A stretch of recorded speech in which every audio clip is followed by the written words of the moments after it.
So dense vegetation is thick vegetation. It's where there's lots and lots and lots of trees in a small area. Sparse vegetation means there's not much vegetation. It's the opposite of dense vegetation. You can say a dense forest. That's a forest with loads of trees. A dense jungle, loads of vegetation. You can say dense fog, which means thick fog. Yeah, fog which you can't see through because it's so thick. Yeah, I suppose you could even say a dense mist, but I see it more often with fog. Now, density is a scientific term because it's the number of atoms per centimetres cubed, yeah, per unit of volume. The number of atoms per unit of volume is density. And so solids have a greater density than liquids, which have a greater density than gases, okay, usually, in most cases, let's say. And ice floats on water because ice as a solid, water in solid form is actually less dense than water in liquid form, and that's why ice floats on water. So density is a scientific term, but it also means the number of people in a certain area, let's say 1 square kilometre. So densely populated areas have loads of people, they are urban areas.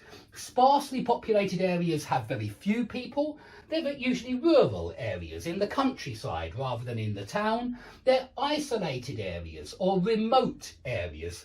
They are synonyms meaning somewhere very far away that doesn't have many people, somewhere off the beaten track. Now, a cumbersome weapon or a cumbersome task, a cumbersome process. Cumbersome means difficult to carry. It's very heavy and it's very difficult to carry, difficult to move around, difficult to use as well. And so cumbersome works with a lot of nouns. It's a good collocation with a lot of nouns. A cumbersome weapon is a very heavy weapon. It's hard to carry. And a cumbersome suitcase is a very heavy suitcase. It's hard to carry. Maybe the handle is quite inconvenient, so it's not easy to use. It's not easy to carry around. But we use it metaphorically with a cumbersome task, a cumbersome process, a cumbersome method, a cumbersome approach. This all means that the task, process, method, approach is difficult to carry out. It's difficult to use this method, this process, this approach. It's cumbersome. And of course, everybody knows that bureaucracy, also known as red tape in English, red tape, bureaucracy is cumbersome. Red tape is cumbersome. Nobody likes bureaucracy. Yeah, nobody likes red tape.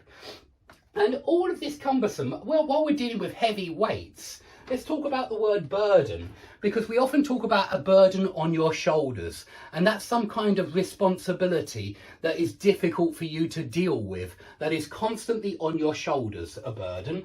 And so it can be something physical. It could be a cumbersome suitcase, a very heavy suitcase, which is a heavy burden. It could be that. But we very often use it metaphorically. You know, when you have children, they are a burden, of course. You have to pay for them, you have to look after them, you have to think about them all the time. And so they are a burden. They weigh you down. They weigh on your shoulders. And so we talk about the burden of responsibility. Children are, the burden of responsibility of having children falls on you. You have to carry them. You can't just get rid of them, yeah? And to lighten your burdens, you might, you might even employ somebody to work in your house to lighten your burdens, yeah?